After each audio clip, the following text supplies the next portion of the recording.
Hey, you guys, welcome to Truth Set Free. My name is Matt Lewis. This is Pastor Steve Whinery. Hi. If you just are tuning in, this is a question and answer show that we do here live at Calvary Chapel, Tri-Cities. If you guys have questions for Pastor Steve during the week or now, I'll talk about that in a minute. You can email crosswalkradio@gmail.com. You can also text or voicemail 707-872-7677. You guys that are watching live on Facebook or YouTube, post in the comments, and we'll get to them as best we can. That's the best way for you to interact with us. And then like, subscribe, share, all that good stuff. For you that saw the post, Christy posted about an hour ago, we're going to talk today about the Israeli-Palestinian Hamas conflict. There's so many questions that believers have on this issue. There's a lot of information / misinformation going around, and so I thought it'd be good just to have Pastor Steve talk about it. So this is what we're going to do. You guys who have questions, post them, and I'll see them and go through them in order.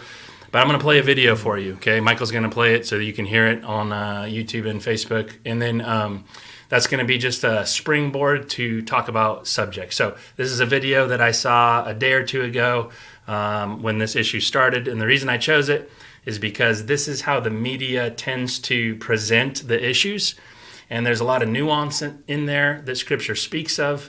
And so we're just going to go through and hopefully give you a better understanding on the issues, what the Bible says, and just go for there. So if you're good, Mike, play the video, and then we shall jump in. Israel says it's at war after Palestinian militants launched a major terror attack. At the centre of this conflict is Israel's military occupation of one Palestinian territory, the West Bank, and its blockade of the other, the Gaza Strip. To understand what's happening, it helps to go back to World War I, when Britain took control of the region. The land at the time had an Arab majority and a Jewish minority. An Arab rebellion and ongoing Jewish migration was followed by the Holocaust targeting Jews in World War II, and a big increase in Jewish migration. In 1947, the United Nations, with Australia being a key driver, agreed that what had been known as the British Mandate for Palestine would be divided into a Jewish state and an Arab state. The Jewish side accepted this, hence the State of Israel was formed. But the Arab side rejected it, sparking a one-year war as Britain withdrew. But as the years went on, Israel took more land than had been agreed by the UN. Palestinians call this the Nakba, or catastrophe, as hundreds of thousands of Palestinians fled. At the end of the war, Israel controlled all the land in blue, except for Gaza here, which Egypt controlled, the West Bank, which was controlled by Jordan, and the Golan Heights, controlled by Syria. In 1967, in what's known as the Six-Day War, Israel seizes the West Bank, the Gaza Strip, and the Golan Heights. Israel then went on to occupy thousands of kilometres of Palestinian territory, which the UN says is illegal. This is what we now refer to as the occupied territories. Despite objections from the international community, Israeli civilians choose to live in the areas for political and religious reasons or for cheap homes. Here's where a lot of conflict happens, as Palestinians are displaced. We are protesting and demonstrating against harassment. In 2005, Israel withdrew from the Gaza Strip, a small coastal territory home to 2.3 million people, one of the most densely populated places in the world. Israel controls the airspace and the sea, and it controls the crossings used to ship most of the goods in and out. The crossing into Egypt is mainly used by people. Conditions for Gazans under the blockade are tough, with an unemployment rate of 50%, as well as deteriorating health systems and infrastructure. The group Hamas was formed in the late 1980s as frustrations grew. Hamas's goal is dedicated to Israel's destruction, and it's been designated a terrorist group by many countries, including Australia. Hamas, which has a militant wing and a political arm, won democratic elections in 2006, but wouldn't renounce violence against Israel and was isolated by the international community. It seized control of Gaza a year later. And while Israel withdrew from Gaza, it continues to occupy the West Bank. This means the Israeli army is the ultimate authority in the West Bank. The 3 million Palestinians there and the 2.3 million in Gaza do not want an Israeli occupation or a blockade. Another point of contention is Jerusalem. It's home to holy sites from 3 major religions: Judaism, Christianity, and Islam. Clashes in the region often escalate around major religious holidays, like the Jewish holiday of Yom Kippur or Ramadan. This is a region that's faced tension for years, but these attacks show things could escalate even further.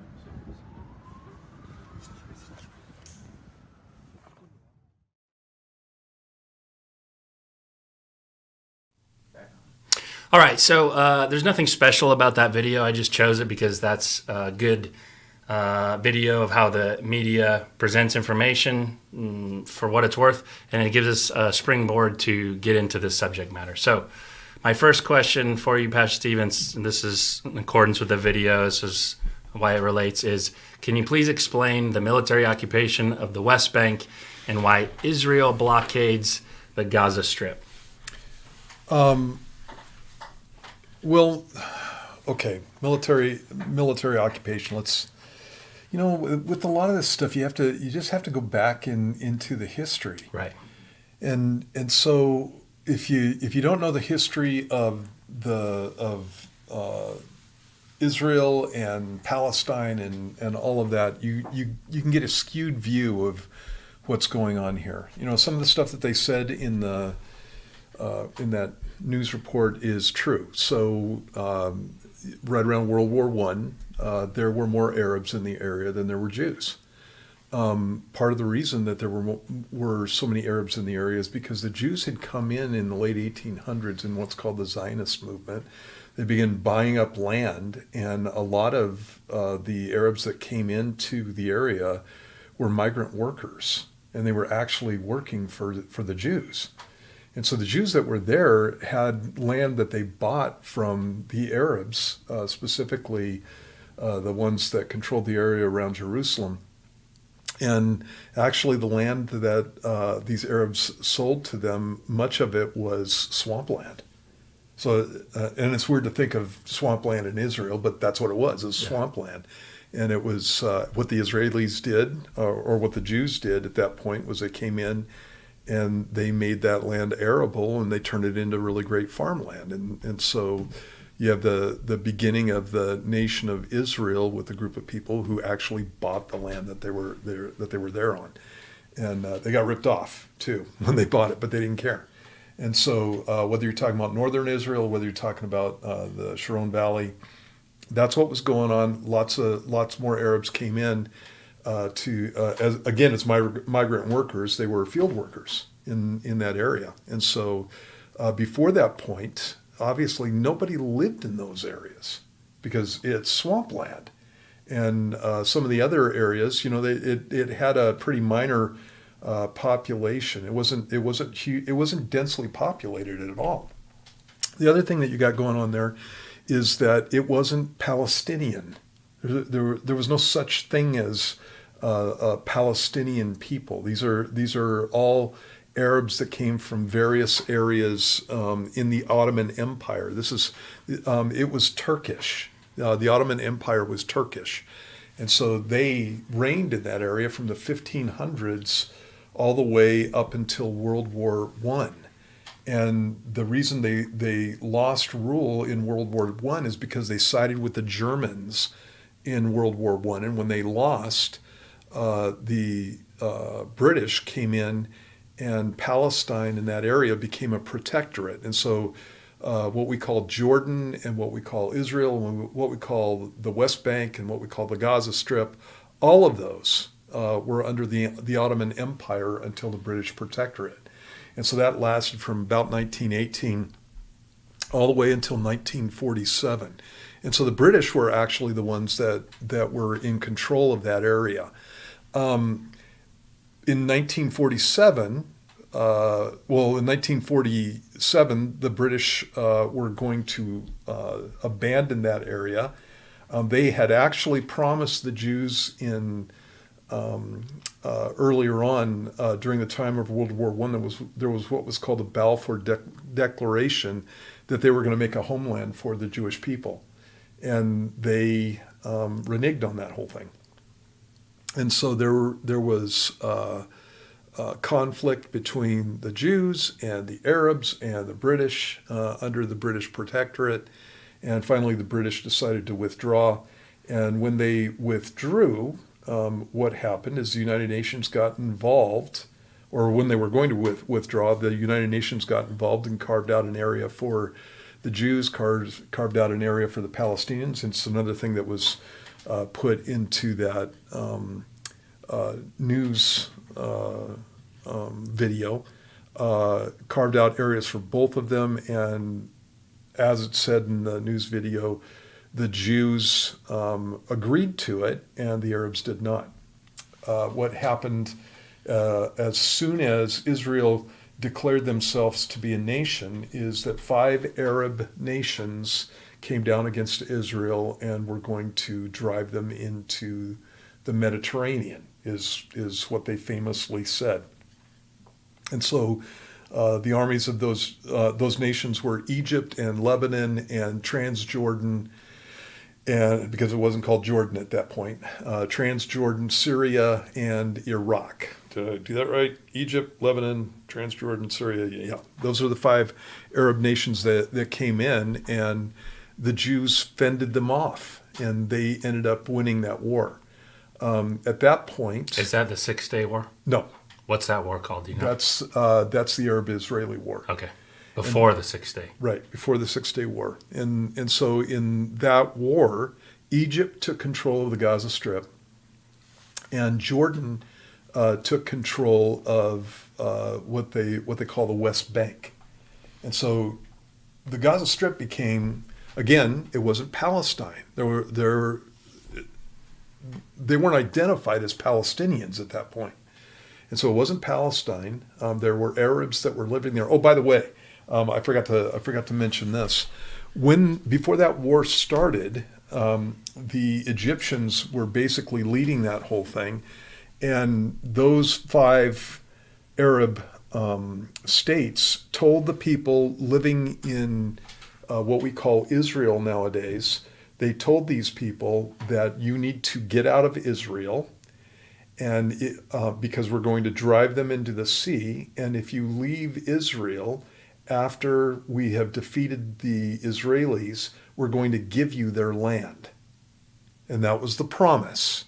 And so what happened is you had Palestinians that fled, Palestinians who lived in the area that Israel controlled, who fled Israel and went to the Gaza Strip, and also fled Israel and went to the West Bank. And the Israelis begged them to stay and fight with them.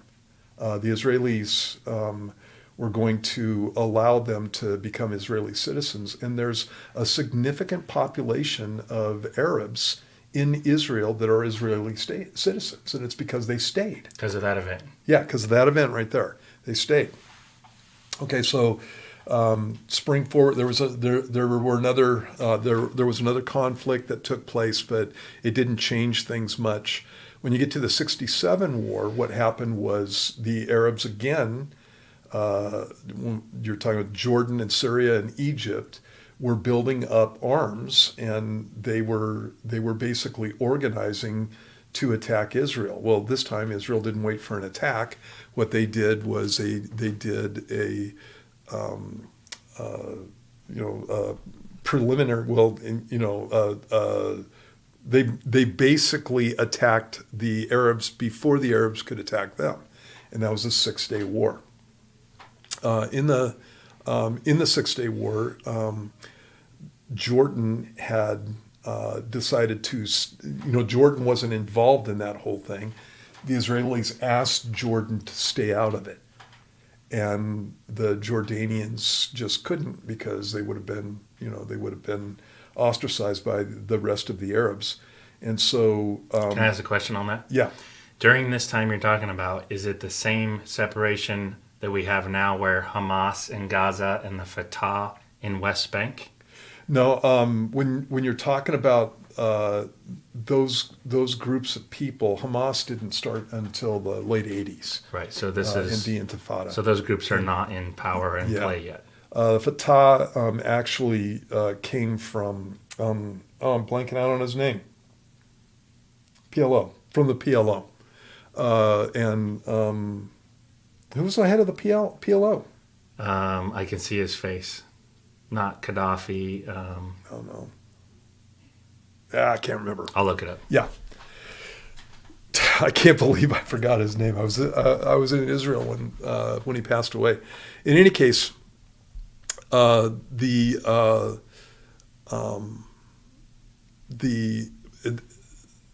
Egypt had been in control of the Gaza Strip, and during the time that Egypt was in control of the Gaza Strip, there were terrorists that would come over from the Gaza Strip and go into Israel and cause all kinds of problems, as they continue to do after Israeli Yasser occupation. Arafat. Yasser Arafat. Good grief! I can't believe I forgot his name. In any case, so there were always incursions from the Gaza Strip. There were incursions also from the West Bank with terrorists coming over. And so in the '67 war, what happened was Israel decided to go up against these guys before they could attack them. And so what ended up happening was that's the 6-Day War. And they ended up taking the West Bank. And the only reason that they took it was because Jordan entered in. Otherwise, the West Bank would still be Jordanian territory. And so they took the Gaza Strip and they took the West Bank. And, at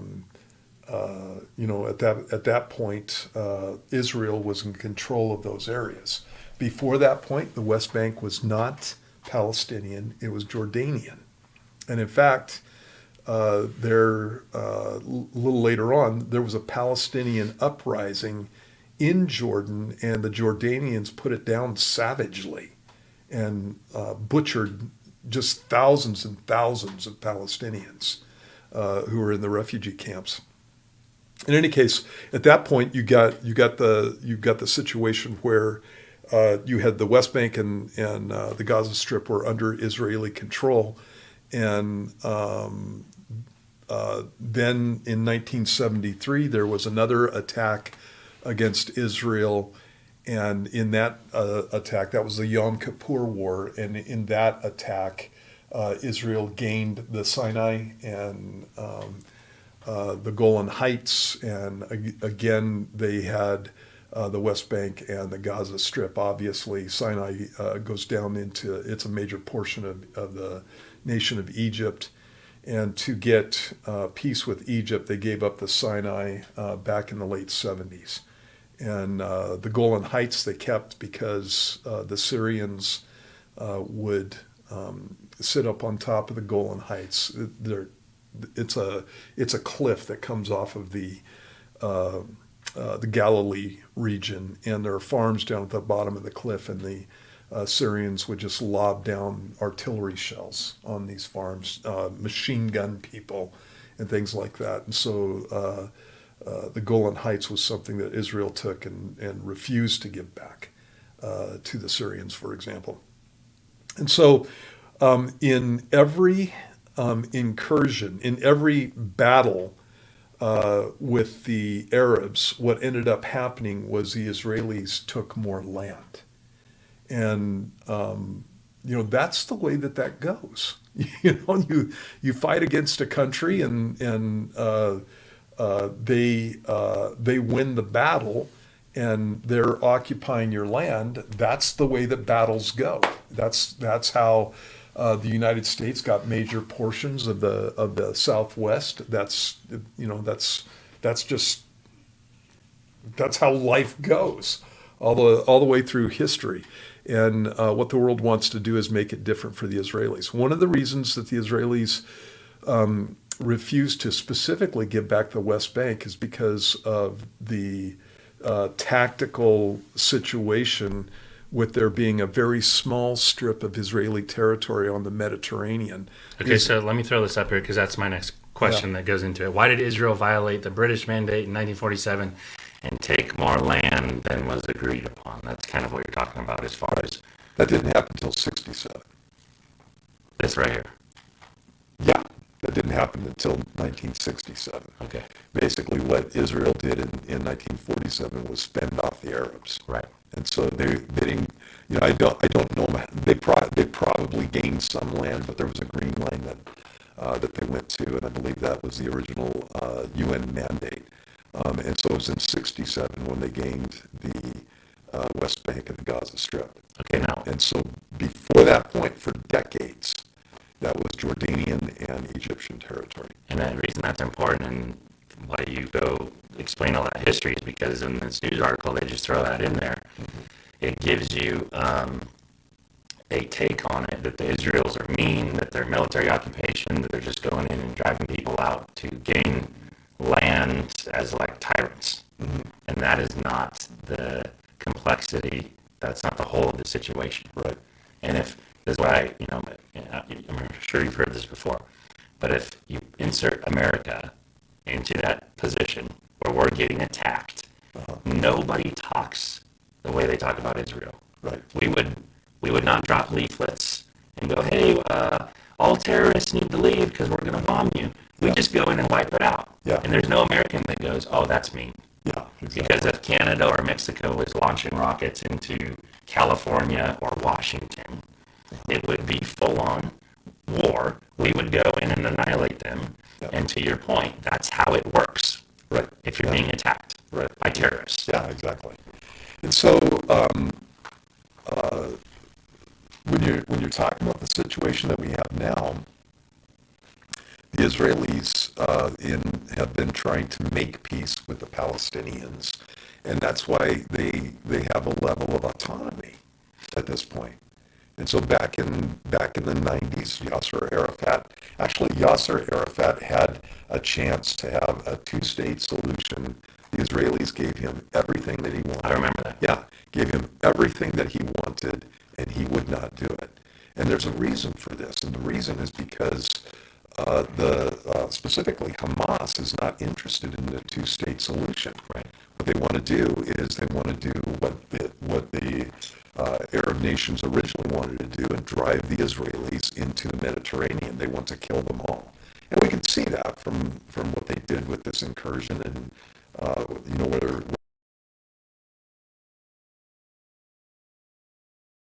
We just dropped sound and had to reset the video. So for you guys that are catching up, that transferred from the last feed, we'll fix this when we go to post it on Facebook. Is there going to be two parts to this, Mike, moving forward? I'll probably put it together. Okay, so Mike will edit it moving forward. So Steve, I guess pick off where you want. Okay, I don't know. I don't know what got left out. But again, basically, when you're looking at the history of Israel versus the Palestinian territories, the Palestinian territories didn't become the Palestinian territories until Israel conquered them from Egypt and Jordan. That's not what they were, and so they were Egyptian and Jordanian territories. The term Palestinian wasn't even coined until it was coined by Yasser Arafat, who happened to be Egyptian. He wasn't even born in Palestine, and so or what was called Palestine. I shouldn't even be calling it that. Palestine was a term that was given to Israel by the Romans, and it was basically a slam on the Israelis. Because it came from the word Philistine, and the Europeans ended up adopting that. It was never called Palestine by the Ottomans, and that term didn't come into use until later on in the 20th century. Palestinian peoples. When you're talking about that group of people, these are Cypriots and they're Syrians and they're Egyptians and they're, there's a whole slew of Arabs that migrated into the land of Israel. And I'm using the classic term for that, the land of Abraham, Isaac, and Jacob. And so many of them don't even have ties to the land in that kind of sense. There have always been Arabs that have lived in that area. There have always been Jews that lived in that area. That's another thing that people don't realize about this. And so, but again, from the 1500s, they were all under Turkish rule, and so the Turks didn't allow a Palestinian state. There was no such thing. And again, something to keep in mind. Okay, so one of the things that you always hear reiterated, and especially by the Palestinian side, is called the Nakba. And this is the definition on Wikipedia, is also known as the Palestinian catastrophe, was the destruction of Palestine society and homeland in 1948. And so in the why do Israel violate the British mandate? Do they take more land than agreed upon? The Palestinians want liberation, want freedom from Israeli rule. Can you just talk about that and why they feel that the Israelis have occupied their land and basically taken them over? Well, again, when you're talking about the Nakba, that is that migration of Arabs out of Israel prior to the attack of the 5 Arab armies that came down against Israel. And so what happened was they ended up leaving because they were promised Israeli land. So they end up leaving and going into these different areas. And we still have Palestinian refugees, for example, in Lebanon. There were Palestinian refugees in Jordan. There were Palestinian refugees. They were in Gaza, and that was Egyptian territory. And that's where they kept them. And so you have all these Arab nations that continue to keep Palestinians in segregated areas. They won't let them integrate into Arab countries, whether you're talking about the Lebanese or talking about the Jordanians or talking about the Egyptians before Gaza was taken over by Israel.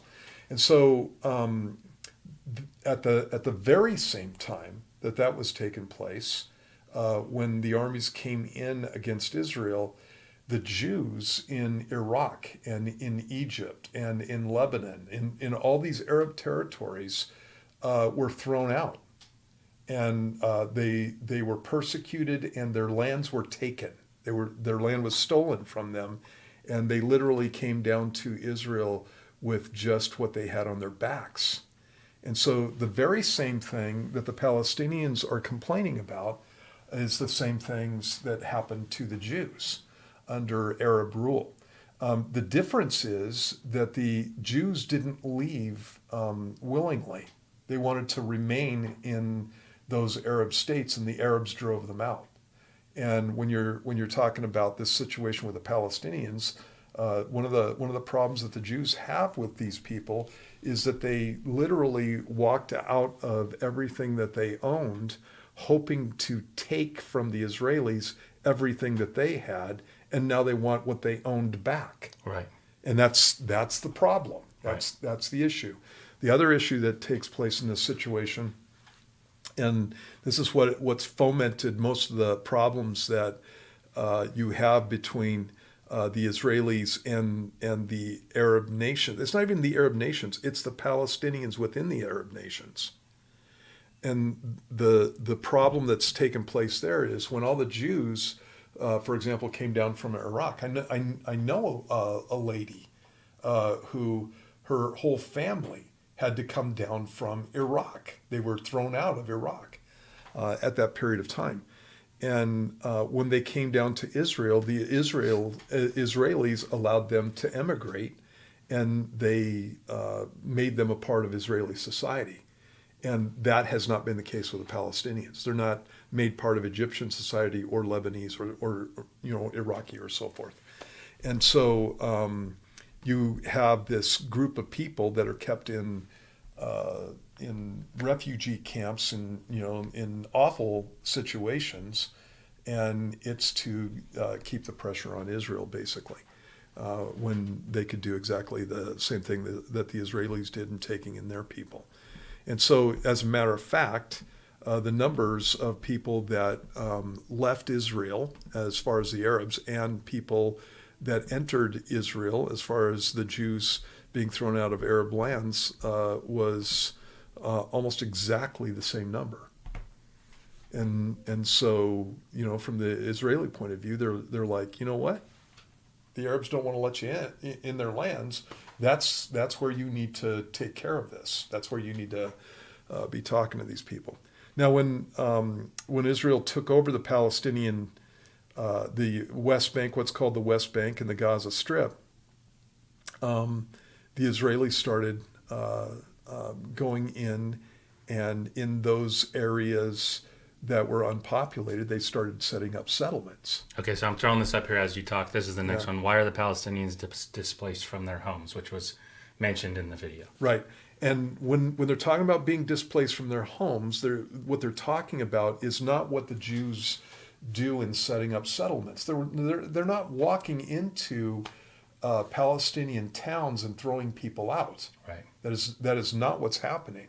And so what they do is they go to unpopulated areas and they set up kibbutzim or small villages, and they basically are doing what we do when we take farmland and turn it into residential areas. It's exactly the same thing. You go over there, and they're suburban areas all around Jerusalem, and these places that the Palestinians are complaining about. And so, and that's not to say that there hasn't been, bad blood on both sides. They don't like each other. Sure. And so there's, it's like when I look at the whole Israeli situation, I am not somebody who thinks that the Israelis have done everything, that they could to be fair about everything, that kind of stuff. You're always going to have people who are just mean. And but when you look at the difference between the groups of people as a whole, Israelis don't go in and decapitate Arab children. Right. And that's what we just saw. Yep.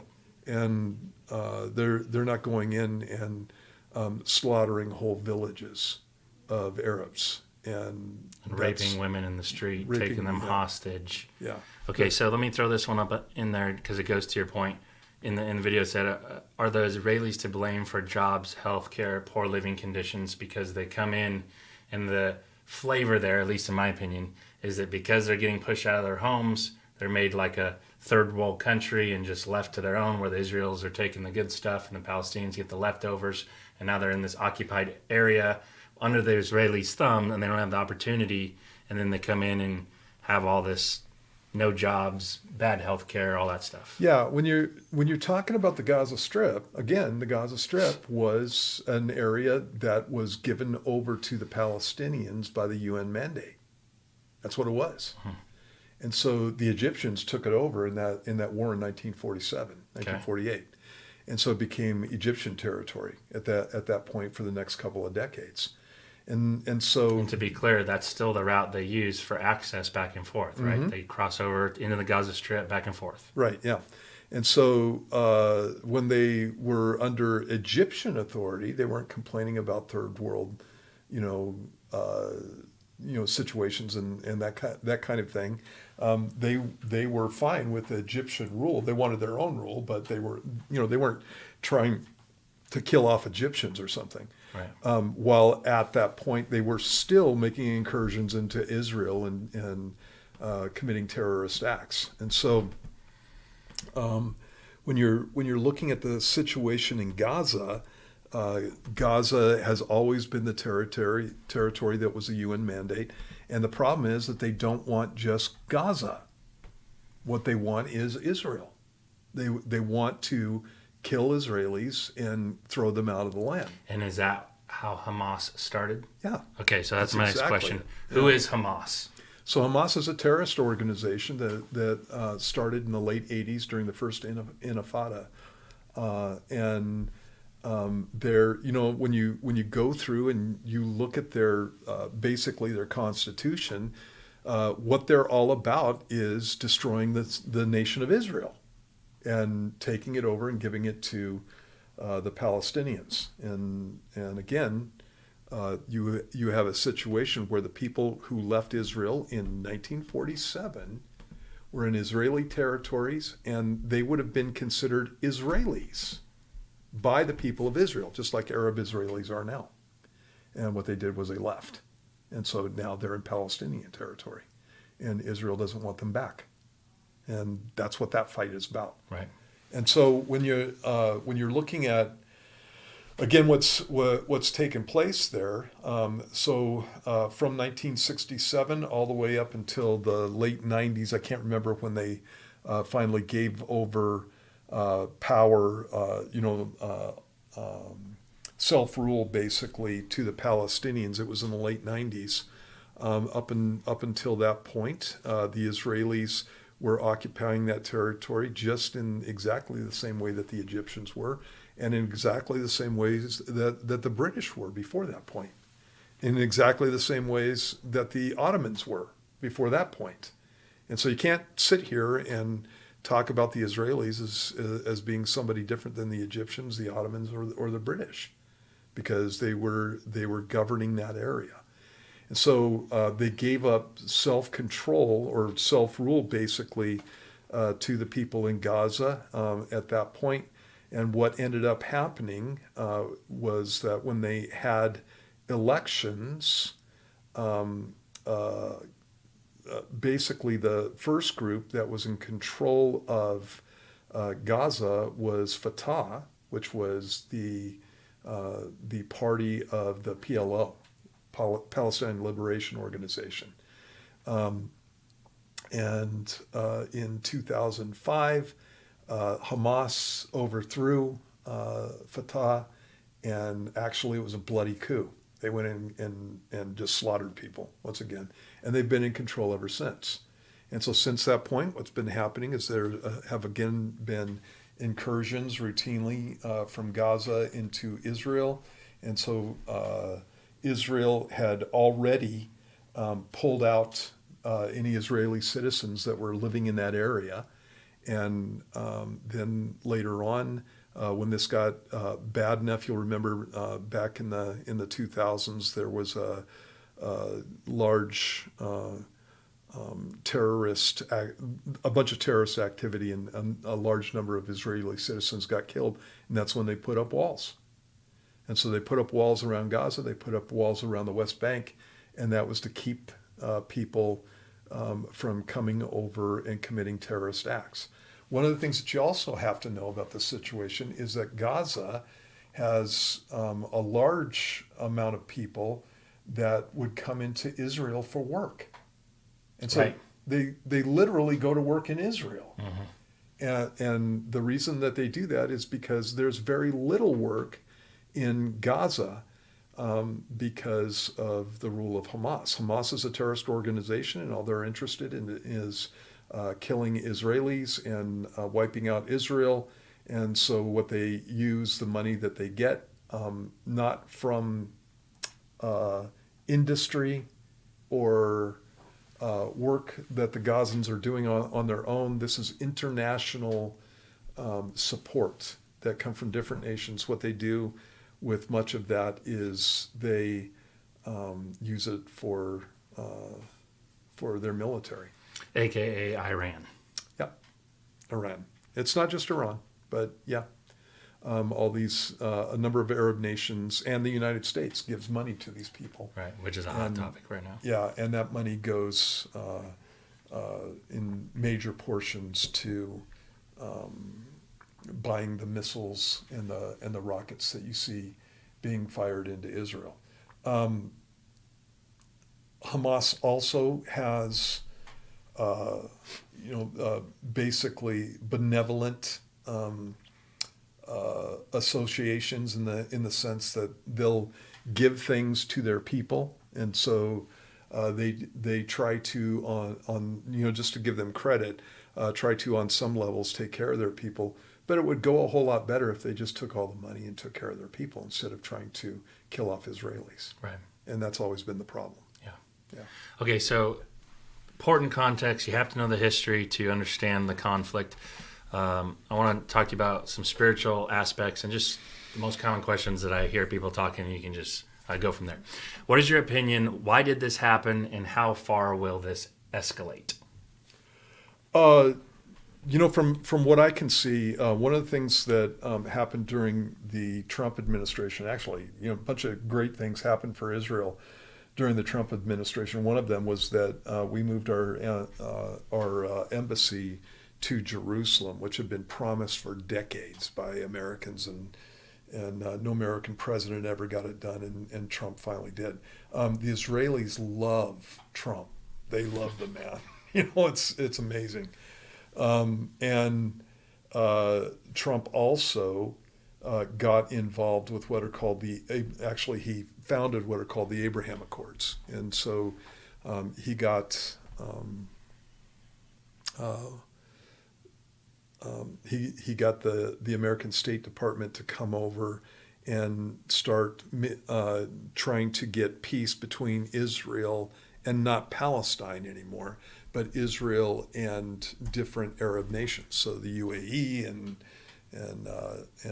Saudi Arabia and places like this is who they were going for, and they were on the verge of signing basically peace treaties with Saudi Arabia, and it looks like that's part of the reason that Iran got involved in this whole thing and wanted to just make a bunch of chaos in the Middle East, because if Saudi Arabia and Israel are at peace, then that puts them at a disadvantage on a number of different levels. And so Iran has always, since the late 70s, been a major sponsor of terrorism in the Middle East, and specifically against Israel. And so, what made me think in regards to that is Russia and Iran are in cahoots. They are in cahoots. Yes, and they are. If you had Saudi Arabia and their oil combined with Israel and their natural gas, and you have Russia, who's in this weird proxy war, who supplies Europe with natural gas, you could see the incentive for them to also be a part of that. Yep. Because of their interests. Yep, exactly. Russia supplies natural gas to much of Asia and also Europe. And Israel is planning on making a pipeline from the Israeli natural gas areas up to Europe, and try to give the Russians competition. And so Russia is very interested in what's going on with the nation of Israel. Right. Yeah. Okay, a couple more questions on that note. Dave Lee's on Facebook, Pastor Steve, and he says, he asks, noted that missiles are being launched from Lebanon and Syria. Some are concerned about the three fronts. In order to eliminate the three fronts, a strong message would be the annihilation of Damascus. Could this be why Damascus is laying in ruin in Isaiah 17:1? That's a possibility.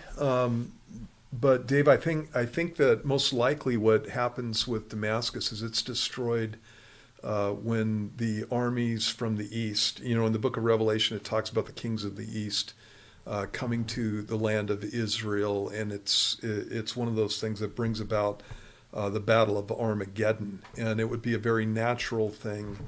Actually, two things would be happening at that point. Babylon looks like it is the capital of the Antichrist by the time that you get to the end of the tribulation period, and Babylon is destroyed, and it looks like it's nuclear when you read the description in the book of Revelation. Well, if the kings of the east are coming down to fight against the Antichrist, it would make sense that they take out his capital. And then Damascus is on the road going down to Israel, and it would make sense that would be the point where Damascus is taken out also. So it looks like, and this is just my opinion, I don't have anything specific in Scripture, but it looks to me like that's part of the whole campaign of the kings of the east and the Battle of Armageddon. Okay, on that note, I've heard this mentioned. Everyone's asking this question. Maybe you are too. Is this the event that kicks off World War III and the book of Revelation? In the book of Ezekiel, in chapter 38, that is called the Ezekiel War.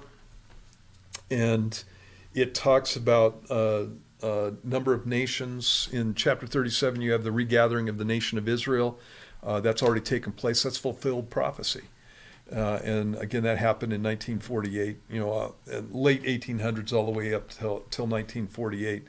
And then the next thing that you have in Scripture is this battle with Gog and Magog and Persia and Ethiopia and Libya and Gomer and the house of Togarmah from the far north coming down against the nation of Israel. That's what starts off, I believe, the tribulation period. Could this be something that launches that?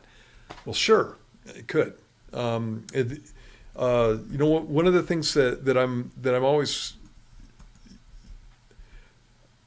what the Bible says gets these people going to come down against Israel is that they're coming down to take plunder. In verse 12 of chapter 38, it says to take plunder and to take booty, to stretch out your hand against the waste places that are again inhabited and against a people gathered from the nations. And so they're coming to take a spoil. And it kind of doesn't look like that in this situation with me, except for that is exactly what the Palestinians are trying to do. They're trying to take a spoil. What they want is everything that Israel has, and without the Jews. So they want to come in, drive the Jews into the Mediterranean. Yeah, I mean, we can see what they want to do by what Hamas did with the Israelis last week. They just go in and slaughter these people. And so that's and the plan is what it always was, that the Arabs take over Israeli territory and take everything that they own. That was always the plan, and it's still the plan.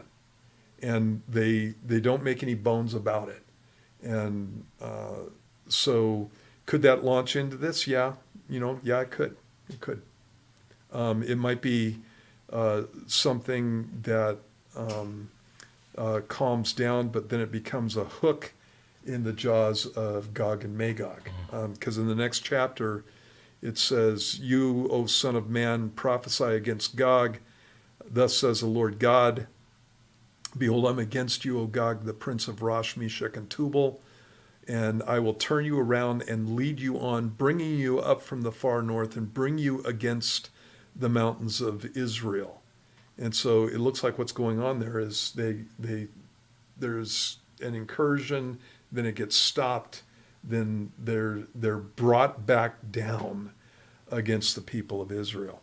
And so, you have the same thing in chapter 38 and verse 4. I will turn you around, put hooks into your jaws, and lead you out in all your army.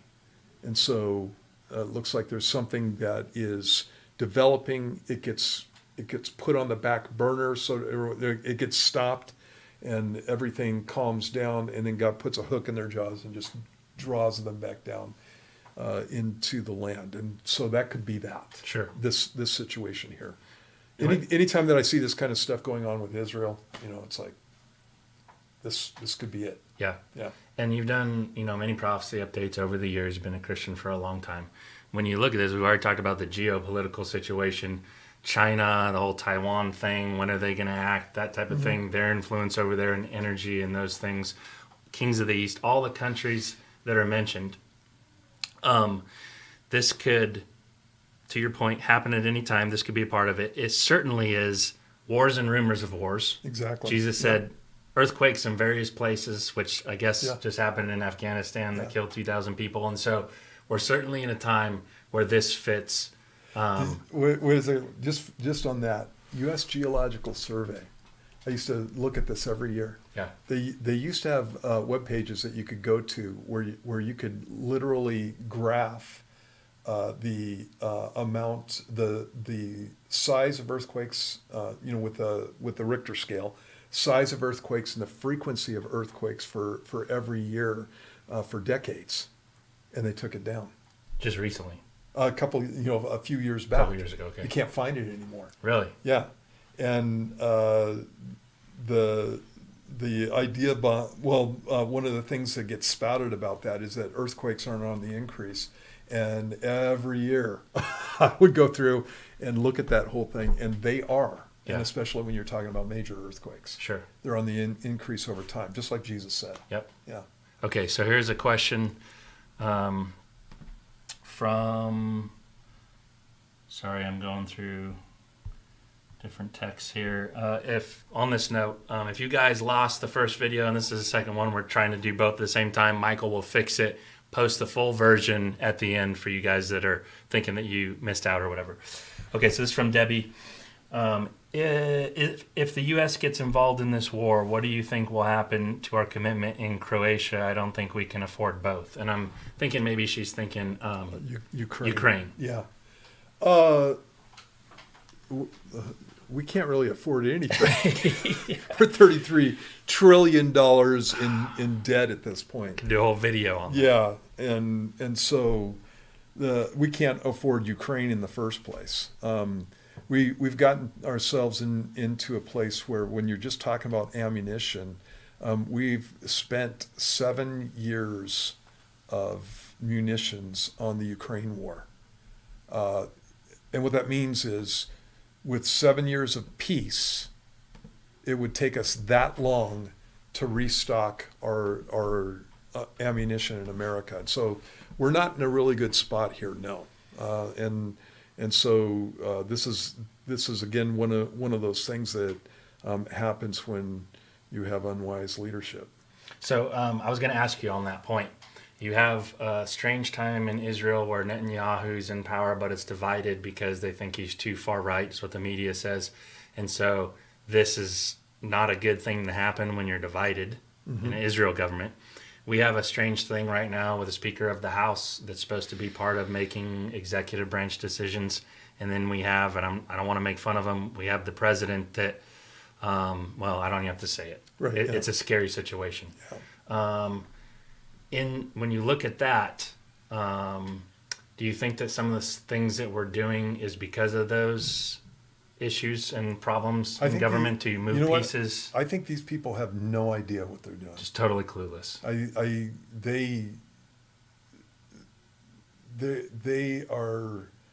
They are so into their theories that have been shown to be nonsense over and over and over again that I don't think they can make a good decision. I think that on one hand, you got a group of people who are in power in the United States who don't love the United States. I think that they're globalists. I think that they're Marxists, and they don't want the kind of America that most of us have grown up with. Right. They hate it, and so I think that motivates them. I think that. It's like everybody's talking about Israel and talking about taking care of Israel. This is the exact same kind of thing that happened when 9/11 took place. When 9/11 took place, it's years ago, over 20 years ago. But when that took place and everybody was pro-America, I just went, yeah, let's wait and see. And, it wasn't too long after 9/11 took place that you started having people on the left come out and say that maybe we deserved it. And, I remember that. It was a couple of weeks, actually. Yeah. And I think it's going to be exactly the same situation with this. I think the Biden administration is talking. I think that the things that they're talking about right now are just great, supporting Israel and making sure that they have the right, that they have the ability to defend themselves. I think that that's all great, and I think it's going to change here pretty quick because they don't care about Israel, and they've made that clear. They have funded Hamas, and so. Hello, this is what happens when you fund Hamas. To another biblical prophecy of potential America being the lions on the side that are claiming protest or whatever, but not doing anything. We've moved our ships over there. To your point, we've made stances verbally, but you had 14 Americans dead, multiple American hostages, and there's a way to deal with that maybe a different administration approaching that with Americans would deal with that. Yeah. And I mean, go and get them. Yeah, and then you have the situation in Afghanistan where we withdrew, left them all those tools. They don't trust us anymore. Yeah, they're talking about Hamas is using American weapons. Totally. Yeah. And we're like the diplomatic protest. Don't do that. Oh, we have our ships in the sea. We're there if you need us. That type of thing. Yeah. And I know it's speculative on some point, but yeah. And what Matt's talking about is there's a passage in Ezekiel 38 when these armies come down against Israel that says that Sheba Dedan, that's Saudi Arabia, the merchants of Tarshish and all their young lions will say to you, have you come to take plunder? Have you gathered your army to take booty, to carry away silver and gold, to take away livestock and goods, and to take great plunder? And it's a diplomatic protest. And the question there is, who are the young lions of Tarshish? What is Tarshish and who are the young lions of Tarshish? And there are some that believe that Tarshish may be talking about Great Britain. It was known biblically as a place where you could get tin, and it was the farthest away from basically Israel that you could get. It's where Jonah was on his way to when he was trying to get away from God.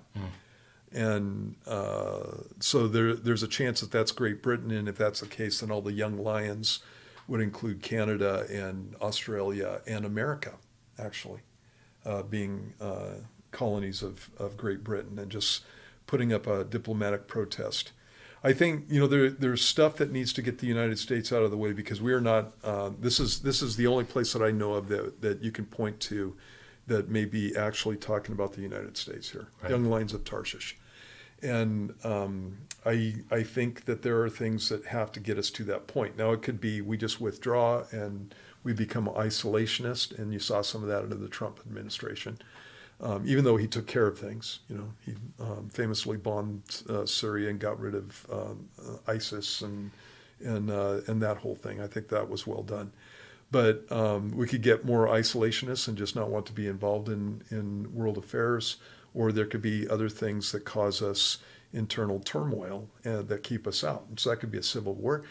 We have millions of people that have crossed over our southern and northern borders and are in the United States, and we have no idea. Who have not been vetted. They have not been vetted.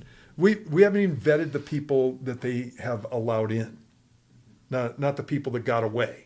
We can't vet the people that have come into the United States, because we have no way of doing that, because they don't have information on these people in the countries where they came from. And you know that if they are getting picked up, they're being told, hey, check with us back in 2, 3, and sometimes 5 years. Yeah. See you in 5 years. Yeah. No idea who you are. We don't have time. See you in 5 years. Yeah, exactly. And so that's a great way to get a bunch of terrorists in the United States. Yep. And so I have no doubt that that's already taken place. So, if I was Hamas and I hated the United States, if I was Iran and I hated the United States, if I was China and I hated the United States, any of these countries, I would be sending in military-aged men to put up sleeper cells and cause all kinds of anarchy and chaos in the United States when the time comes that they need that to take place. Right. And so I have no doubt that this is our future. That's what's going to happen. And when it was first taking place, I was just like, I cannot believe that the Democrat Party is so ridiculously short-sighted, or even treasonous. It could be that. I don't even know what makes these people function. I don't know what their thinking is in this whole thing. And you've heard people say that it's so they can increase the Democratic base and that kind of stuff. We have terrorists in the world that want to kill us, and they either they are so naive that they don't see it, or they don't care. And either one is going to get a lot of people hurt. Yeah. Yeah. All right, we're out of time. We did have a little glitch there. I kind of wanted to end the show with some spiritual thing. And I know this can be a vast topic, but I want to do two questions in one. Can you explain just the possible effect of replacement theology on the situation in Israel? And then as Christians, for us as Christians watching this, what should we be doing as believers watching this go down? Okay. When you go through the Bible, good idea to start in the Old Testament and find out what the Bible's about. And the book of Deuteronomy is literally means the second law. It was the law reiterated, given to the people of Israel when they were going into the land of Canaan. And at the end of the book of Deuteronomy, you have chapter 28 through 30. And in chapter 30, this is what God says to these people. It shall come to pass when all these things come upon you, the blessings and the curses which I have set before you. God had said, if you abandon me, I'm going to curse you.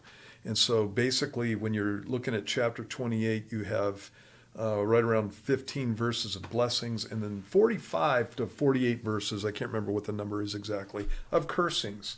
And all the cursings came down on these people. It's just wild. It just goes through their history. And God says, when all these blessings and cursings have come upon you, the blessing and the curse which I have set before you, you call them to mind among all the nations where the Lord your God drives you, and you return to the Lord your God and obey his voice according to all that I command you today, you and your children with all your heart, with all your soul, that the Lord your God will bring you back from captivity, have compassion on you, gather you again from all the nations where the Lord your God has scattered you.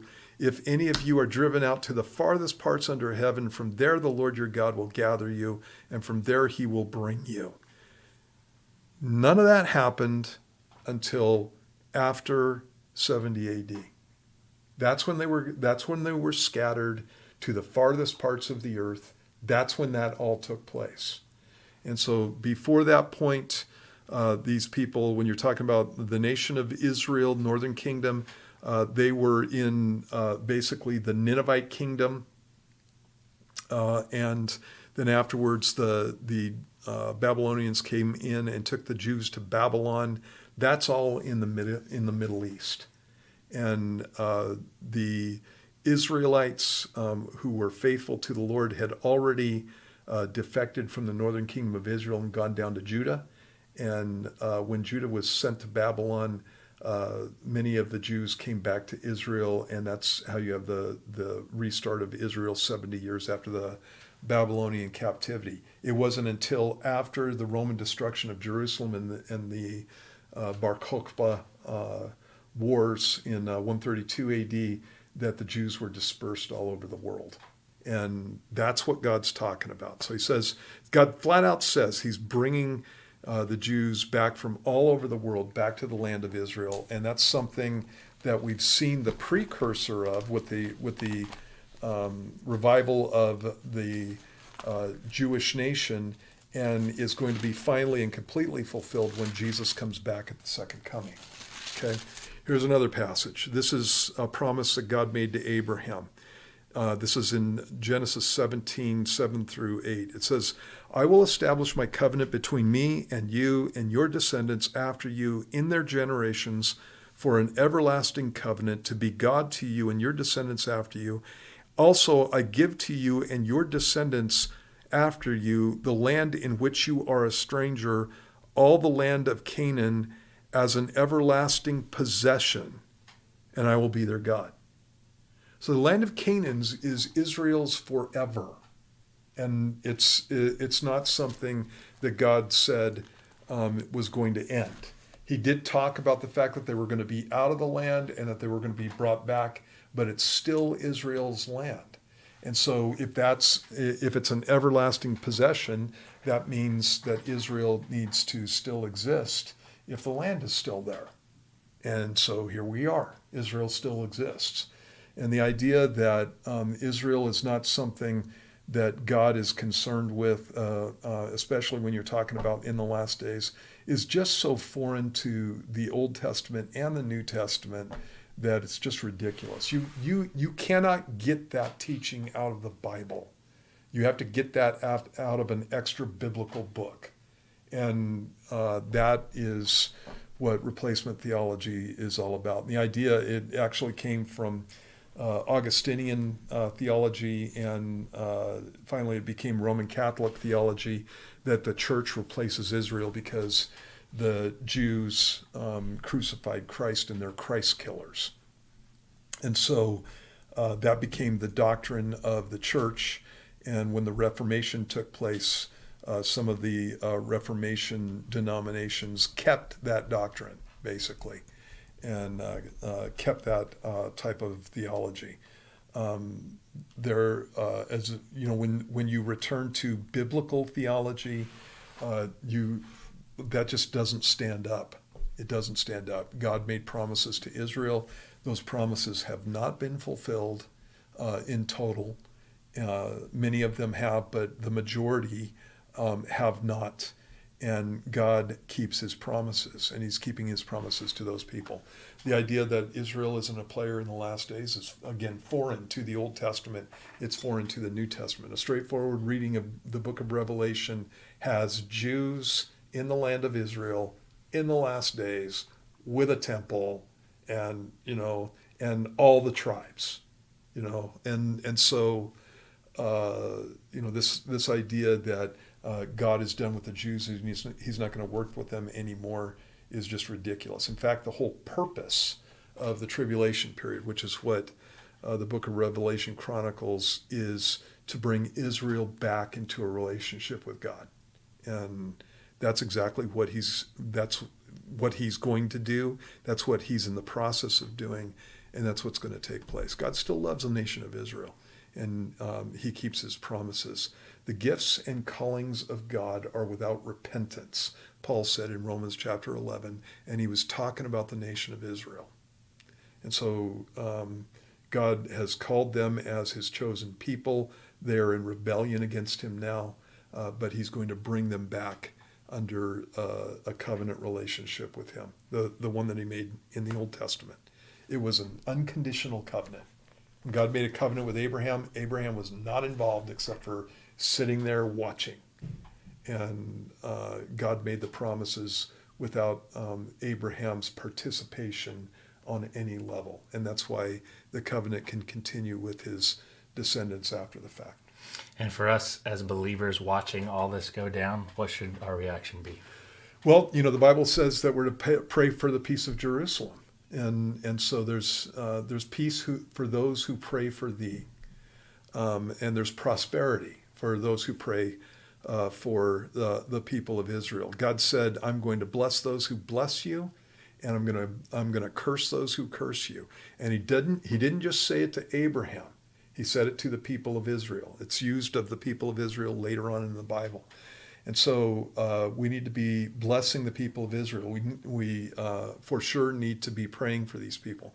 And once again, when I talk about the people of Israel, I am realistic about this. Many of these people in Israel don't even believe in God. Right. They're atheists. Yep. And so in many ways they're honorable, and in actuality, in many ways, they're more honorable than many of the people in the United States. And I think that the reason that they have that is because that's been formed under fire, and they know what happens if they don't unify. They know what the Arabs will. Well, you can see again in the last week what the Arabs will do with them if they don't. And so I think that they're honorable people. I think that they're radically intelligent, one of the best militaries in the world. I think that, there's, and they know it too. They'll let you know, and so they're proud of their nation, and they're proud of their military. And so there's a lot to look at in Israel. It's the only democracy in the Middle East, and they are one of our few real allies. They really do love America, and amazingly so, in some ways. I've been over in Israel under different administrations, and I'm amazed at how loyal they are to America, no matter what we do to them. And so there's some really cool things about the people of Israel, but they're not Christians. And many of them are not even believers in God. And so when I look at a group of people like that, I expect them to act like unbelievers in certain instances. And I have no doubt that there are going to be times when that takes place in this situation too.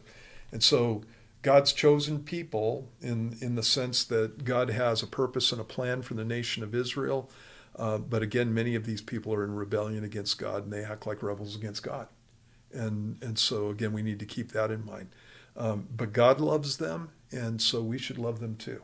And again, if you curse the people of Israel, God will curse you. The church in general lost its power, lost the gifts of the Holy Spirit as far as widespread use of the gifts of the Holy Spirit at the time when the church began to persecute the Jews. When you look historically, it's when it happened. And so that curse and that blessing is not confined to unbelievers. And so it's something that we need to keep in mind. I think that it is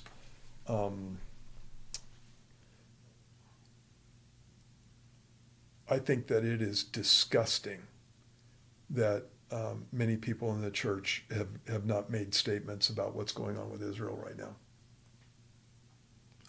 There should be an overall support for the nation of Israel. And I think that sometimes people's doctrinal positions get in the way of them doing what's right. Yeah. Yeah. So. All right, guys. I know that today's show was kind of a long one, and we had a broken part in there, but hopefully today's show was beneficial to you, and just going through all this content that's in front of us with Israel and Hamas and all that stuff. What an exciting time to be alive as a believer. You know what I mean? I got the news on all the time. I'm watching to see what happens next. Yeah, you see, to his boy, he's streaming the news in his office. Look up, for your redemption draws nigh. Exactly. Awesome time to be a believer. Yep. So hopefully as a blessing to you. If you have questions for Pastor Steve, please email me, crosswalkradio@gmail.com. You can text 707-872-7677. If you guys are looking for a church, you want to fellowship with us, we have 3 services, 7:30, 9:15, 11:15 on Sunday morning. We have a 6:30 and a 6 p.m. Sunday, 6:30 Wednesday night, 6 p.m. Sunday night service as well, if you guys want to join us. That's all for today's show. God bless you guys. Have a wonderful week.